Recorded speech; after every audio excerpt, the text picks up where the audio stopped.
Hi and welcome back to my channel.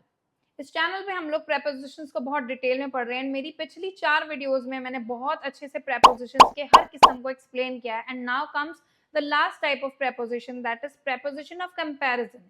यानी कि as, like जैसे जो वर्ड्स होते हैं जिसमें हम कंपैरिजन देख रहे होते हैं एक चीज का दूसरी चीज से, वो वर्ड्स किन किन सिनेरियोज में यूज होते हैं, क्या क्या रूल्स हैं, क्या कोई एक्सेप्शंस हैं, वो सब हम आज की इस वीडियो में देखने वाले हैं। अगर आप मेरी इस सीरीज की पिछली 4 वीडियोस को नहीं देख पाए हैं तो इस वीडियो को फिनिश करके उन वीडियोस को भी देखें। एंड आई एम श्योर मेरी इस सीरीज के साथ प्रेपोजिशंस आपके बिल्कुल सॉलिड तैयार हो जाएंगे। So now you are going to dive into my laptop screen, जहां मैं आप लोगों के साथ प्रेपोजिशंस ऑफ कंपैरिजन, जिसमें कि लाइक, एज और देन आता है, उसको हम अच्छे से डिटेल में पढ़ेंगे रूल्स के साथ। प्रेपोजिशन ऑफ कंपैरिजन बड़ा सिंपल है, सुनने में ही समझ में आ रहा है कि वो प्रेपोजिशंस होते हैं जो किसी एक चीज को दूसरी चीज के साथ कंपेयर करने के लिए यूज में आते हैं। ठीक है, जैसे कि अभी हम कोई सवाल मैं आपसे पूछूं कि कोई चीज दूसरी चीज के साथ कैसे कंपेयर कर पा रही है या किस चीज के कंपैरिजन में, तब आप कैसे वर्ड्स का यूज करोगे। जैसे मैंने बोला she sings like a bird, उस लड़की के गाने को मैंने एक बर्ड के गाने से जोड़ा है, तब मैंने क्या वर्ड का यूज किया है,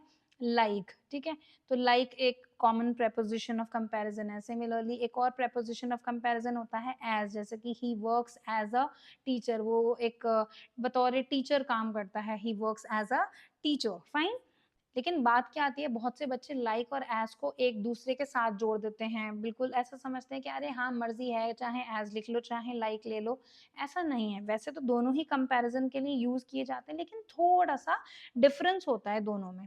लाइक जो होता है वो सिमिलैरिटी शो करता है, जैसे कि उसके गाने की जो सिमिलैरिटी है एक बर्ड के सिमिलैरिटी से जोड़ी जा रही है, इसलिए मैंने कंपैरिजन उसका लाइक से कर दिया।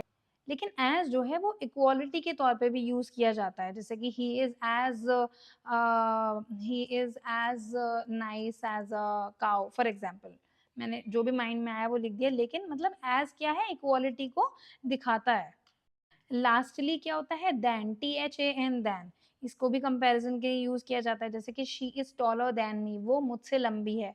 ठीक है, और ER जैसे जो वर्ड्स होते हैं, वो वर्ड्स जिसमें कंपैरेटिव डिग्री का यूज होता है, उसके साथ हम देन लगाते हैं। सुपरलेटिव कंपैरेटिव डिग्री तो आपको पता होगा ना, good, better, best, tall, taller, tallest, fat, fatter, fattest. तो जब हम ER वाले वर्ड्स जिसको कंपैरेटिव डिग्री बोलते हैं वो यूज करते हैं, उसके साथ भी हम देन लगाते हैं। ठीक है, तो देखा आपने प्रेपोजिशंस ऑफ कंपैरिजन तो ऑलरेडी शायद आपको पहले से ही सबकॉन्शियसली पता थे, बस आपको नाम से नहीं पता थे कि प्रेपोजिशंस ऑफ कंपैरिजन होते हैं।